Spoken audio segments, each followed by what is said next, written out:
હરે રામ જયંતિભાઈ વહુ આઈ જલ્દી જો પીળા કલરનો સાડલો ને લાલ કલરનો બ્લાઉઝ એક નંબરની અવરચંડી નથી કરતા વાતો હું તો ભગવાનનું નામ લઉં છું. હરે રામ તને એવું નથી લાગતું કે હમણાં ચેતનાબેનની વધારે પડતી ટણી વધી ગઈ હોય? હરે કૃષ્ણ લાયા છે આ લોકો લાણીમાં શું લાયા છે? મેં કાલ સ્ટીલના ડબ્બાના ભાવ પૂછતા જોયા હતા કાંધિયા જેવા બોલ અલી 150 રૂપિયાના ડબ્બા જોતા હતા મુયા. હરે રામ પેલી જયેશભાઈ છોકરો નહીં કોકને લઈને ભાગી ગયો. હરે કૃષ્ણ નથી કરતા વાતો બાપા. અલી સફેદ સાડી નહીં ગોડી આમ જો આમાં અંદર ગોલ્ડન પટ્ટીઓ છે. આ તો બહુ હેવી સાડી.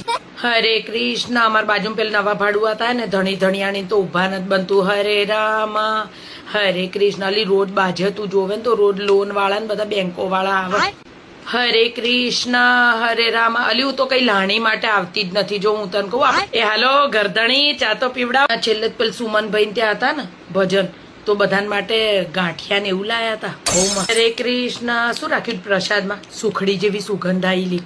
હરે હરે કૃષ્ણ શીરો બનાવ્યો છે?